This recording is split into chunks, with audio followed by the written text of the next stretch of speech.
Hey guys welcome back to my channel. అందరూ ఎలా ఉన్నారు? నేనైతే చాలా బాగున్నాను. మీరు కూడా చాలా బాగుండాలి అని కోరుకుంటున్నాను. ఇది డే 3 ఇన్ ట్రిప్ అనమాట. సో ఆ రోజు మేము మహాబలిపురం వెళ్ళాము. ఈ వీడియోలో అయితే మహాబలిపురం బీచ్ మాత్రమే నేను చూపిస్తున్నాను.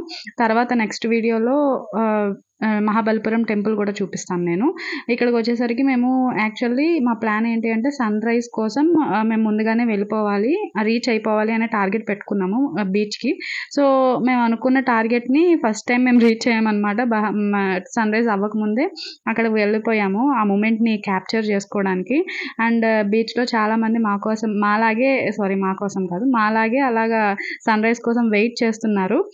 అండ్ అది అయ్యాక నాకు బీచ్ అంటే ఒకటి గుర్తొస్తుంది. ఏంటి అంటే నేను బీచ్కి ఆబ్వియస్లీ చాలా దూరంగా ఉంటాను. ఎందుకు అంటే నా ఫేట్ అలా ఉంటుందన్నమాట. బీచ్కి వెళ్తే అక్కడ నేను ఏదో ఒకటి పడేయడం, లేకపోతే ఏదో సంథింగ్ ఏదో ఒకటి అవుతూ ఉంటుంది.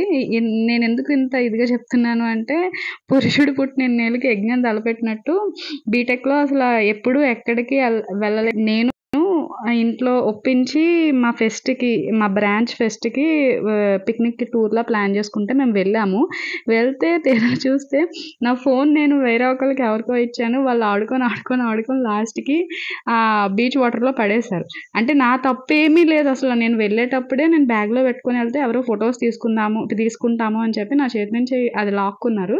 సరే తీసుకొని ఇచ్చేస్తారు కదా అని నేను ఇంకో దగ్గర అలా తిరుక్కుంటూ ఉన్నాను. ఈలోపు వాళ్ళు కొట్టుకున్నారో తిట్టుకున్నారో మొత్తానికి నా ఫోన్ అయితే సాల్ట్ వాటర్లో హ్యాపీగా స్విమ్మింగ్ చేసింది అనమాట. ఆ ఫోన్ పోయింది, అంటే మదర్ బోర్డ్ మొత్తం పోయింది. అందుకని ఇంకా నేను బీచ్ అంటే నాకు ఆ మూమెంటే నాకు నా మైండ్లో రైజ్ అవుతూ ఉంటుంది. అందుకని ఒకవేళ బీచ్కి వెళ్ళినా సరే ఫోన్ అన్నా నాతో నేను ఉంచను, మా పేరెంట్స్కి ఇచ్చేస్తాను. లేదు ఇఫ్ ఇన్ కేస్ పేరెంట్స్తో కాకుండా ఇంకా ఎవరితో అన్నా ఇప్పటివరకు అయితే ఎవరితోనూ వెళ్ళలేదు. ఇదే ఫస్ట్ టైం. ఆ ఇన్సిడెంట్ అయిన తర్వాత మళ్ళీ నేను ఫ్రెండ్స్తో బీచ్కి వెళ్ళడం అనేది ఇదే ఫస్ట్ టైం. అప్పుడు కూడా ఈ వీడియో అంతా నా ఫోన్లో నేను తీసుకోలేదు. నా ఫోన్ నేను కామ్గా జాగ్రత్తగా నా బ్యాగ్లో బయటికి ఫోన్ తీసుకొని రాలేదు. అప్పుడు మా ఫ్రెండ్ ఫోన్ నుంచి వీడియో నేను తీసుకున్నాను. అదన్నమాట జరిగింది. ఇప్పుడు నాకు ఈ బీచ్, ఈ వాటర్ చూస్తుంటే ఆ రోజు నాకు నా ఫోన్ అలా మునిగిపోవడం గుర్తొచ్చింది. అందుకని నేను మీతో షేర్ చేస్తున్నాను. అండ్ ఇక్కడైతే అలలు అండ్ ఆ మూమెంట్ చాలా ఎలా ఉంటుంది అంటే చాలా మైండ్ పీస్ఫుల్గా ఉంటుంది. అలల సౌండ్ వింటే మనకు కూడా ప్రశాంతంగా ఉన్నట్టు ఉంటుంది. కానీ కొన్ని అన్యవారి కారణాల వల్ల ఫోన్లు అలా పడిపోతూ ఉంటాయి. సో మీరు మాత్రం బీచ్కి ఎప్పుడన్నా వెళ్తే ఫోన్లు జాగ్రత్తగా పట్టుకోండి. ఇఫ్ ఇన్ కేస్ ఎవరికి అస్సలు ఇవ్వద్దు. ఎందుకంటే మనం జాగ్రత్తగానే ఉంటాం. పక్క వాళ్ళు తీసుకున్నప్పుడు వాళ్ళు కొట్టుకున్నా తిట్టుకున్నా సరే వాళ్ళ చేతుల్లోంచి మన ఫోన్లు వెళ్ళిపోతూ ఉంటాయి అలా. అండ్ ఇక్కడైతే మేము సన్ రైజ్ కోసం వెయిట్ చేస్తున్నాం. ఇంకా సూర్య భగవానుడు మాకు దర్శనం ఇవ్వాలి అంటే మనం త్వరగా వెళ్ళాము అని చెప్పి ఆయన టైంని ఆయన వదులుకొని రారు కదా. మనం ఎప్పుడో ఏ అమావాస్య పున్నానికో అలా లేచి అలా వెళ్తూ ఉంటాం. సూర్యదేవుడి టైం ఎప్పుడు ఒకటే కదా. ఆ టైంకి ఆయన ఉదయిస్తారు. సో అప్పటి వరకు మనం ఆయన కోసం అలా వేచి తప్పిస్తూ ఉండాల్సిందే. సో ఎస్ ఫ్రెండ్స్, ఈ వీడియోలో అయితే ఇదే. నేను నెక్స్ట్ వీడియోలో ఇంకా ఏంటి నేను ట్రిప్ ఎలా ఎక్స్ప్లోర్ చేశాను, నాకు ఏమేమి విషయాలు తెలిసాయి అవన్నీ కూడా నేను మీతో షేర్ చేసుకుంటాను. ఖచ్చితంగా మాట్లాడతాను నెక్స్ట్ వీడియోలో. Thank you so much for watching. Have a nice day. Keep smiling. మీకు ఒకవేళ ఈ వీడియో కనుక నచ్చినట్టయితే please do like, share and subscribe to my channel. Don't forget to hit the bell icon. Thank you so much for watching. Bye bye. Have a nice day. Keep smiling. మళ్ళీ next వీడియోతో మేము ముందుకు వస్తాం.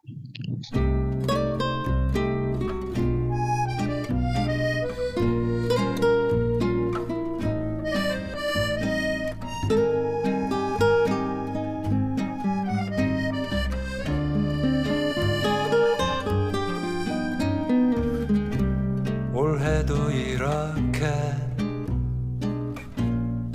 가는구나.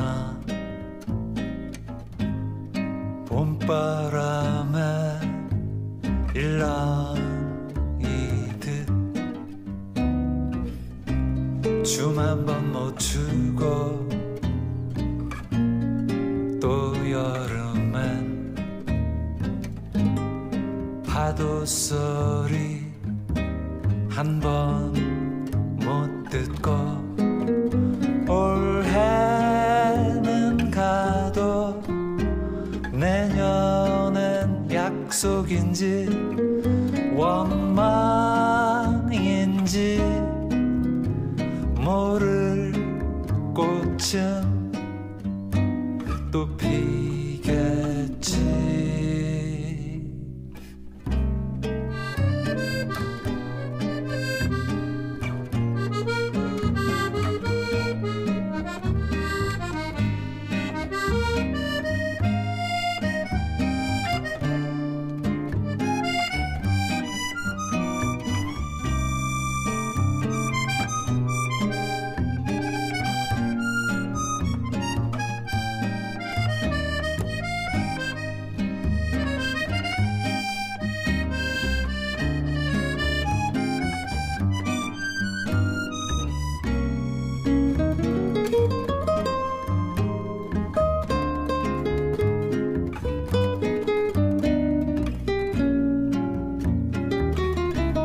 쓸쓸해도 그 쓸쓸함에 기대어 고백 한 번 하려 했는데 사람들은 벌써 겨울에 가 있고 올해는 가도 내년엔 약속인지 원망인지 모를 꽃은 또 피